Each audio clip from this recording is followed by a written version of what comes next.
오늘의 시는 다윗의 시라는 머리말이 붙어 있습니다. 근데 7 참회 시가 있는데 그 중에 이제 마지막 시거든요. 근데 이 시를 보면은 굉장히 다윗이 고난을 당한다는 걸 알 수가 있어요. 인생에 정말 괴로운 시간이고 얼마나 괴로웠으면 4절에 봤더니 내 심령이 속에서 상하고 내 속에서 참담하니다 그렇게 말을 하고 있어요. 이 참담하다는 것은 굉장히 절망을 말하지 않습니까? 지금 다윗이 절망을 노래하고 있어요. 근데 그것도 보통 절망이 아니고 죽음이 연상이 되는 절망이에요. 왜냐하면 3절을 봤더니 원수가 내 영혼을 핍박하며 내 생명을 땅에 엎어서 나로 죽은 지 오랜 자같이 나를 암흑 속에 두었나이다 그렇게 말을 하고 있어요. 원수가 나를 핍박을 해서 내 생명을 땅에 엎었다는 거예요. 그래서 죽은 지 이미 오랜 자 같다는 거예요. 그래서 얼마나 자기 영혼이 힘들었으면은 자기가 암흑 속에 있다고 또 말을 하겠습니까? 학자들은 이 시기가 압살롬의 반역으로 피신하고 힘들 때라고 그렇게 지적을 하고 있습니다. 아마 그 고통은 상상을 초월할 거예요. 왜냐하면 가장 사랑하는 아들로부터 반역을 당했잖아요. 그 백성들의 마음을 다 잡아가지고 규합을 해가지고 자기가 왕이 되겠다고 아버지에게 칼을 심장에 들이미는 거 아닙니까? 이런 일을 겪으면은 정말 인생이 살기가 싫고 트라우마로 아마 평생 남게 될 거예요. 얼마나 급했는지 다윗은 후궁 10명을 뒤에다 놔두고 혼자 떠났어요. 사무엘하 15장 30절에 봤더니 다윗이 감난산 길로 올라갈 때 머리를 가리우고 맨발로 울며 행하고 저와 함께 가는 백성들도 각각 그 머리를 가리우며 울며 올라가니라 그렇게 말을 하고 있어요. 여러분 상상해 보세요. 지금 연세가 많은 다윗이 왕인데 맨발로 울면서 정말로 그 추종하는 몇 분과 떠나놓는다고 생각하면 얼마나 참 슬프고 어쩌다 이렇게 참 고난을 당할까 이런 생각이 안 들겠습니까? 근데 이 다행인 것은 오늘 시를 보면은 이게 절망으로 다 끝나지 않고 4절만 있다면 절망일 거예요. 그런데 5절 6절을 봤더니 절망을 벗어나요. 여러분 5절 6절은 절망을 벗어나서 이렇게 말을 합니다. 내가 옛날을 기억하고 주의 모든 행하신 것을 읊조리며 주의 손의 행사를 생각하고 주를 향하여 손을 펴고 내 영혼이 마른 땅같이 주를 사모하나이다 그렇게 말을 했어요. 소망의 말이에요. 이 말은 기쁨이 있어요. 다윗은 절망 가운데 있으면서도 이렇게 5절 6절을 통해서 소망을 지금 말을 하고 있습니다. 다윗은 옛날을 기억하고 모든 일을 내가 읊조린다. 주님 행하신 모든 것을 내가 읊조린다. 주의 손의 행사를 생각하고 그렇게 말을 하고 있어요. 쫙 갈라진 메마른 땅이 얼마나 참 목마르겠습니까? 얼마나 정말로 소나기를 갈망하겠어요. 그만큼 주님을 갈망한다는 거예요.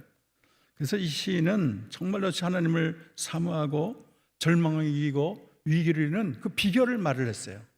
그것은 하나님을 바라보는 거예요. 하나님을 사모하는 거예요. 하나님이 어떤 일을 행하셨나 세워보는 거예요. 그리고 주의 행하신 일을 읊조리는 거예요. 그것이 이 고난을 이길 수 있는 가장 좋은 방법이 되는 것입니다. 여러분, 우리 하나님은 단순히 막연한 추상적인 하나님이 아니에요. 철학자들이 말하는 그런 하나님이 아니에요.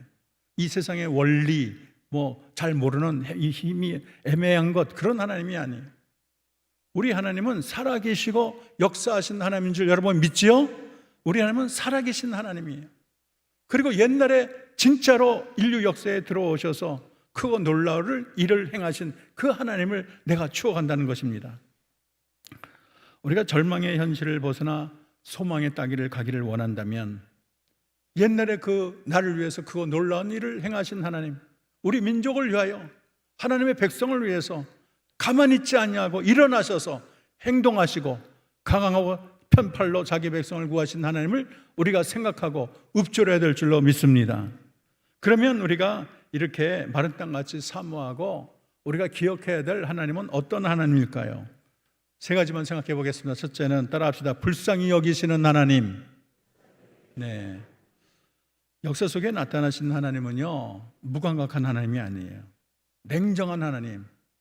너희가 죽든지 말든지 내가 신경 쓸 거 없다. 너희 길은 너희 길이고 내 길은 내 길이다. 그런 하나님이 아니에요.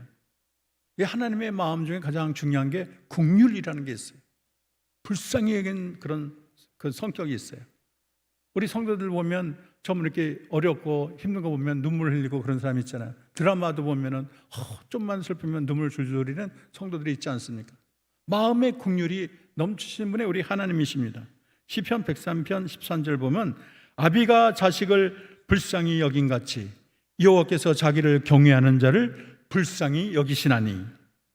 이 긍휼이라는 것은 엘레오스란데 이거는 헬라어로 그리고 히브리어로는 라함인데 상대방 처지를 깊이 생각하는 거예요. 상대방의 슬픔을 같이 나누고 상대방의 기쁨을 같이 나누는 이 마음을 같이 하는 것이 긍휼인 것입니다.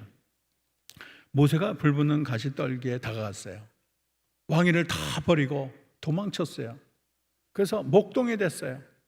그러다가 목동하다가 가시덤불을 봤는데 불이 난 거예요. 가까이 봤더니 이 가시는 안 타고 불만 난 거예요. 근데 그 안에 음성이 들리는 거예요. 모세야 모세 자기를 불러요. 네 있는 곳은 거룩한 곳이니 가까이 오지 말고 신을 벗으라, 그렇게 말을 하는 거예요.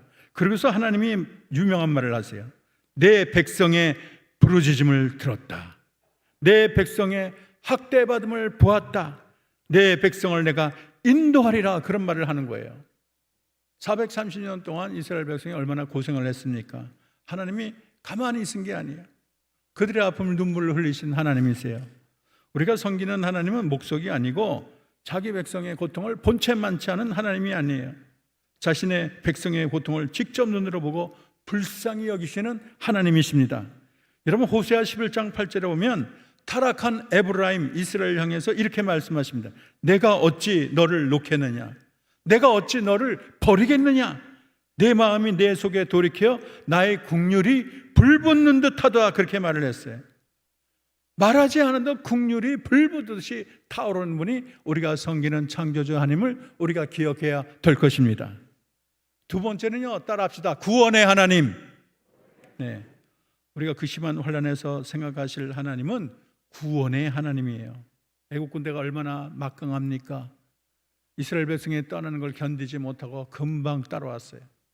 앞에는 홍해가 가로막고 뒤에는 애국 군대가 달려오고 있습니다. 그러나 하나님 앞에서 그들의 모든 유명한 그런 무기는 장난감에 지나지 않아요. 백성을 위하여 싸우시는 하나님을 그들이 당할 수가 없어요. 하나님의 홍해를 가르시고 그 뒤따르는 애국 군대를 바닷속에 다 쳐넣습니다. 애국만이 아니고 구원의 역사를 보면 이스라엘을 구원하는 하나님의 놀라운 역사를 우리는 깜짝깜짝 놀랄 정도로 보게 됩니다. 히스기야 왕 때 아수르 사내립이 예루살렘을 침공하는데 18만 5천 명이 뺑 둘러섰습니다.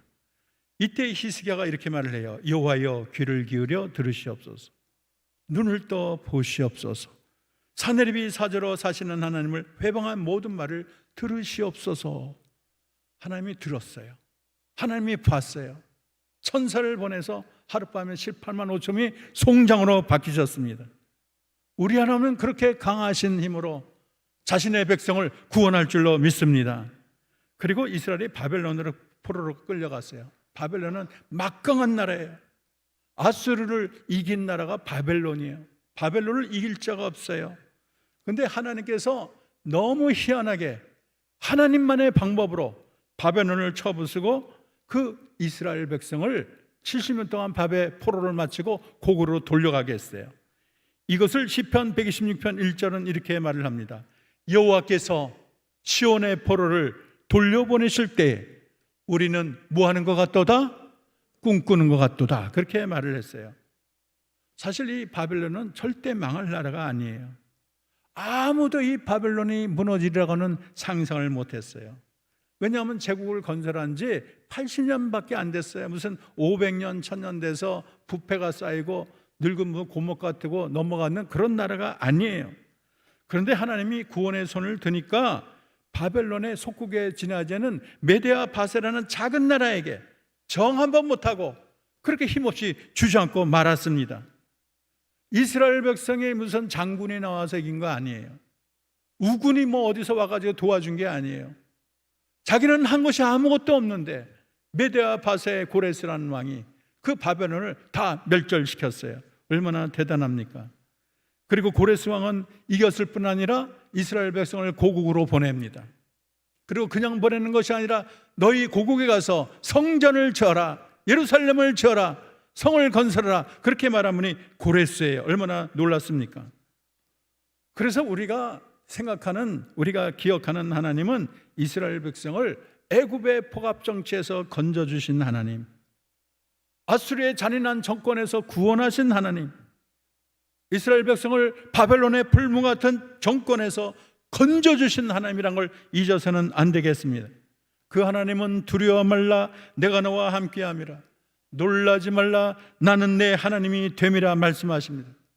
내가 너를 굳세게 하겠다, 의로운 오른팔로 너를 붙잡겠다 하신 분이 우리의 창조주 하나님인 것입니다.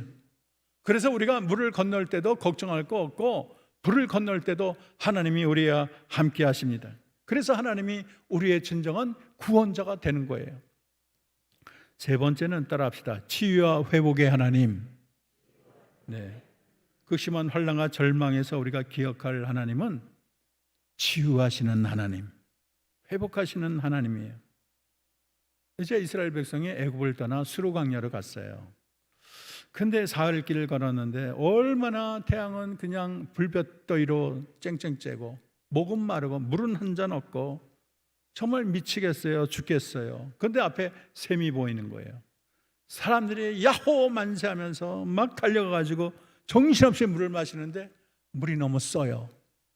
기대했다가 그게 기대가 안 충족이 안 되니까 얼마나 불이 나고, 얼마나 못 살겠다, 힘들다, 우리는 어떻게 사느냐, 얼마나 원망이 많겠습니까? 모세가 듣고 하나님께 기도했더니 나무를 거기다 집어넣으라는 거예요. 하나님이 지적한 나무를 그 안에 넣었더니 쓴물이 변해서 뭐가 됐습니까? 단물이 됐어요. 그리고 그곳의 이름을 마라라는 게 쓰다는 뜻이에요. 그 쓴 물을 하나님께서 단물로 바꾸는 놀라운 역사를 일으켰습니다. 그러면서 하나님이 그 자리에서 하시는 말, 출애굽기 15장 26절, 나는 너희를 치료하는 여호와임이니라. 여러분 믿습니까? 우리 하나님은 치료의 하나님, 마라의 쓴물을 단물로 고치시는 하나님, 우리의 고통과 아픔과 질병을 치유하시는 하나님, 저주를 고치시고 상처를 싸매시는 하나님이 되시는 것입니다. 이 구약 성경은 곳곳에 여호와 라파의 하나님, 치료의 하나님을 소개하고 있어요. 나만 장군을 보면 아람의 명장군이에요. 그분은 얼마나 대단한지 김유신 장군처럼 아람을 크게 왕성케 한 그런 명장이에요. 아수르 전쟁을 승리로 이끌고 아람을 구하는데 혁혁한 공을 세웠어요. 그래서 왕이 얼마나 아끼는지 몰라요. 너무 이뻐 죽겠어요. 참으로 충성된 그런 신하예요. 그런데 나만 애가 문제가 있는데 그 안에 나병 환자가 있는, 겉으로는 유명하고 백성들의 존경을 받고 많은 사람의 박수를 받는데 이 나병을 아무에게도 말할 수 없고, 이 나병을 알면 자기 위신이 어떻게 되겠어요? 겉으로는 멋있지만 속은 썩어 들어가는 거예요. 그런데 그 계집종 하나가 이스라엘 쪽에서 왔는데 말을 하는 거예요. 우리 고향에 우리 주인님의 병을 고칠 사람이 있습니다. 엘리사가 있습니다. 말을 하는 거예요. 그 말에 귀가 띄어가지고 아람 왕에 가서 내가 그곳에 가서 좀 고치게 해달라고, 아람 왕이 친서를 써서 우리 종을 좀 고쳐달라고 많은 선물을 보냈어요. 왕이 잔뜩 놀랐어요. 이거를 빌미로 우리를 침범하려고 하는 것이다 근심을 할 때 엘리사가 말을 했습니다. 내게 보내시오. 나만이 찾아갔어요. 그랬더니 엘리사가 나와서 얘기도 하지 않고 게하시를 보내가지고 7번 요단강에 씻으시오, 그렇게 말을 하는 거예요.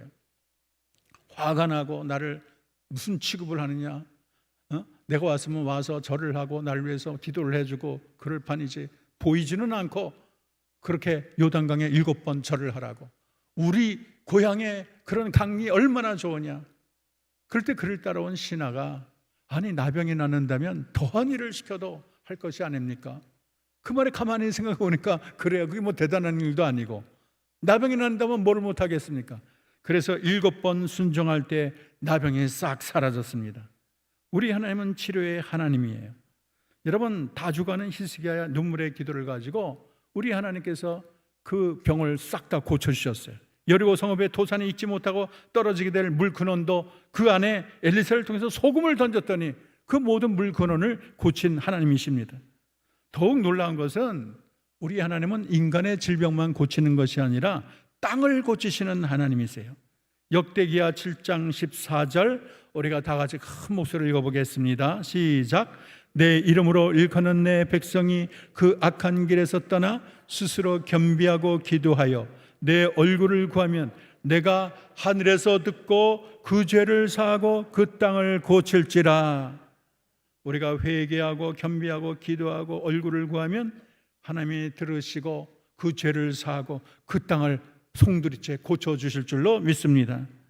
우리 하나님은 치유의 하나님이자 위로의 하나님이에요. 그 백성의 상하고 깨진 마음을 위로하시는 하나님이에요. 여러분은 하나님을 강하고 무슨 기적을 행하고 정말로 위대한 하나님만 생각하는데, 사실 우리 하나님은 위대하시지만 우리의 연약함을 아시고 불쌍히 여기고 눈물을 닦아주시고 위로하는 데 최고의 하나님이 됨을 알아야 될 것입니다. 이사야 40장 1절은 너희의 하나님이 이르시되 너희는 위로하라. 내 백성을 위로하라.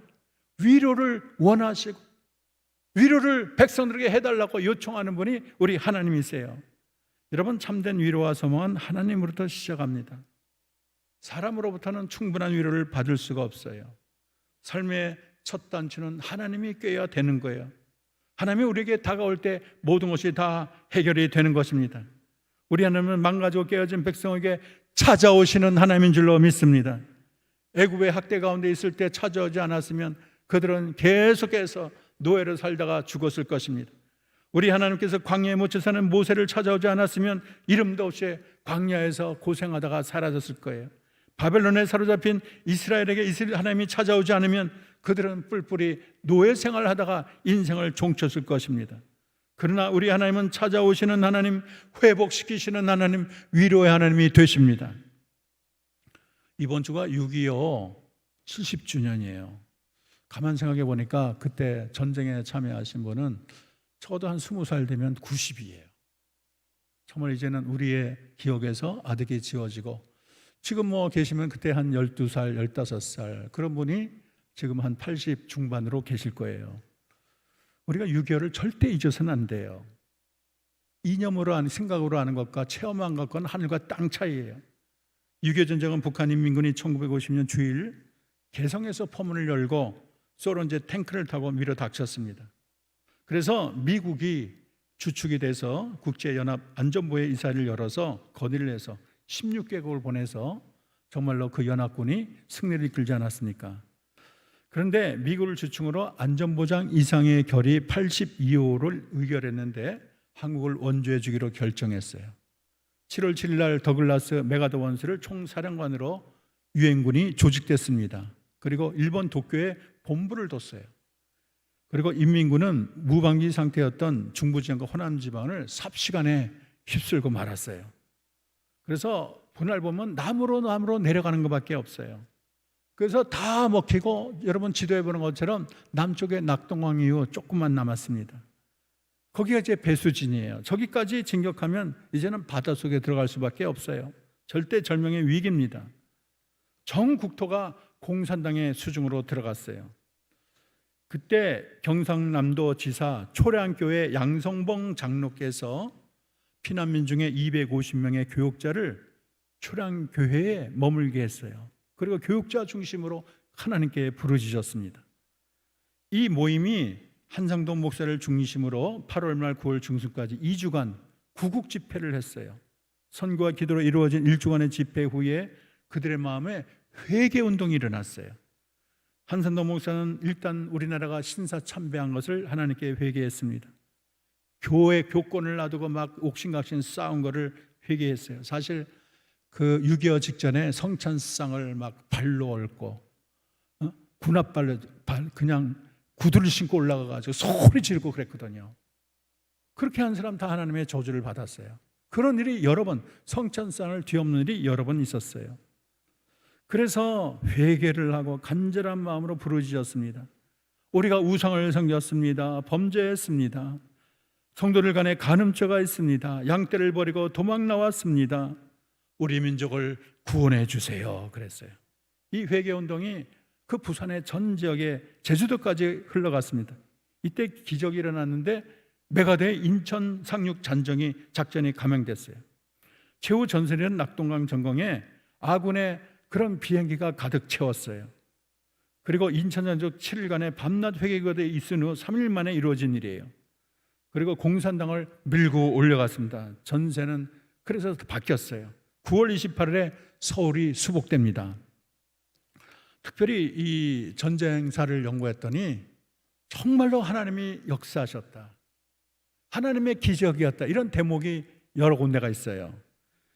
여러분, 안전보장 이사회의 상임 이사국 중에 한 나라만 거부권을 행사해도 유엔군이 우리를 도울 수가 없어요. 근데 누가 빠졌습니까? 소련이 빠졌어요. 거부권을 그 자리에 어떤 속셈이 있어가지고 더 유리하다 생각하고 그 자리에 불참을 했어요. 그렇기 때문에 결의가 돼가지고 유엔군이 조직이 된 것입니다. 하나님이 간섭해 주셨어요. 그리고 낙동강 공습인데 낙동강 전투가 얼마나 치열합니까? 여기가 무너지면 이제 공사나 되는 거예요. 그때 이 미군의 비행기가 일본의 오키나와에 있었는데 안개가 너무 뒤덮여 있었다는 거예요. 그래서 초량교회 그 성도들과 이승만 대통령과 목회자들이 다 같이 금식 기도를 3일간 했어요. 근데 하나님의 능력으로 안개가 싹 거치고 이때 미 공군 전투기가 투입돼서 전쟁의 승기를 잡게 된 것입니다. 여러분, 세 번째 알아야 되는 게 인천 상륙 작전이에요. 북한의 공산당은 2개월 만에 낙동강만 남겨두고 점령을 했다 그랬습니다. 여기만 빼앗기면 이제 끝장나는 거예요. 그런데 메가더 장군이 놀라운 계획을 발표했어요. 인천을 거기에다가 군함으로 거기에 상륙을 하겠다는 거예요. 이 제안을 미국의 전문가가 분석을 했더니 안 되는 거예요. 왜냐하면 성공 확률이 5000분의 1이래요. 미국의 전문가가 다 반대했어요. 이유는 인천의 조수간만의 차가 10m가 넘는 거예요. 세계에서 가장 높다 그래요. 그래서 안 된다는 거예요. 그리고 썰물 때 갯벌이 생기는데 이것은 작전을 행할 때 굉장히 부적절하다는 거예요. 미국 군사 전문가의 주장입니다. 이때 메가더가 뭐라고 말한 줄 알아요? 이런 대답을 했습니다. 인천이 갖고 있는 이런 약점들이 오히려 장점이 될 수가 있습니다. 북한군은 우리가 인천에 상륙하리라고는 꿈에도 생각하지 못할 것입니다. 허를 찌를 수 있는 기회고 그런 작전입니다. 거기다가 인천은 서울에 근접해 있어요. 인천을 통해서 서울로 들어가면은 전체 분위기를 완전히 쇄신시킬 수가 있어요. 그래서 미국이 오케이 승인을 했습니다. 결국 인천 상륙 작전은 승리하고 말았어요. 빼앗긴 서울을 되찾았습니다. 얼마나 놀랐습니까? 여러분, 인천 상륙 작전을 통해서 우리 민족을 구하는 것은 신의 한 수였어요. 사람이 한 것 같지만 하나님이 도와주셨습니다. 우연이 아니고 하나님이 역사해 주셨어요. 이강삼 목사님이 기도하는데 인수봉에 있던 천사가 낙동강에 가더니 여기까지 그러다는 거예요. 그럼 이유를 몰랐대요. 그런데 그 천사가 다시 인수봉으로 올라가더래요. 나중에 이게 무슨 뜻인가 했더니 그 말대로 낙동강을 딱 경계로 해서 인민군이 한 발짝도 들어보지 못했습니다. 여러분, 낙동강 전선을 가리켜 여기까지 막아주신 분은 하나님이신 줄로 믿습니다. 하나님의 은혜는 여기서 끝나지 않았어요. 전쟁 후인데 메가더 장군이 남산에 올라갔어요. 서울을 봤어요. 다 폐허야. 복구하기는 끝난 나라야. 백성들이 이제는 절망 상태고 가진 것도 없고 누릴 것도 없고 무슨 새로 일으킬 그런 능력이 전혀 없어요. 그래서 메가더가 눈물을 흘리면서 친구에게 물었어요. 이 도시가 언제 다시 건축될 수 있을까? 그때 친구가 이렇게 대답했어요. 아마 100년은 좋게 걸릴 거야 그랬어요. 미국의 더타임즈 기자가 신문에 이렇게 썼습니다. 서울 도성이 다시 건설된다고 믿는 것은 쓰레기 더미에 황금 장미가 피는 것을 기대하는 것보다 더 어려운 것 같다. 너무나도 망했고 초토화됐고 백성들은 다 거지고 뭐 밥 한 그릇 먹을 수가 없고 다 옷도 다 그렇게 신발도 안 신은 아이들이 그렇게 손으로 막 밥을 먹고 그러지 않습니까? 그러니까 이제는 폐허의 나라 소망이 없다. 근데 어떻게 됐습니까? 40년, 50년 지나고 나서 한강의 기적이 일어나고 지금은 세계가 부러워하는 나라, 세계 이제는 10번째 안에 드는 나라, 반도체는 세계 1등이고 또 삼성의 텔레비전은 계속 전 세계 30%, 40%, 50%를 석권하고 있어요. 미국이 우리나라를 경계할 정도예요. 하나님이 우리 민족을 축복한 줄로 믿습니다. 하나님이 우리나라를 세워준 줄로 믿습니다. 우리가 일본의 노예 생활하고 식민지 했는데 지금은 일본을 따돌려요. 옛날에 소니 하면 다 죽었죠. 이제는 소니 거들떠도 안 봐요. 우리 하나님이 우리 민족을 세워주셨습니다. 그리고 우리 민족을 선교의 대국으로 삼아서 온 세계 선교사를 파송하고 절대수는 2위고 그 크기, 민족의 크기에 비례하면 우리가 1위 나라가 된 거예요. 어떻게 이것이 사람의 힘으로 되었겠습니까? 하나님이 도와주셨어요. 하나님의 은혜를 베풀어 주셨어요. 우리나라는 지하 자원도 없고 국력이 있는 것도 아니고 많이 배운 사람이 있는 것도 아니고 다 부족해요. 그러나 새벽기도, 산기도, 금요기도에 나와서 하나님 살려주세요, 하나님 우리를 구원해 주세요, 하나님밖에 없어요.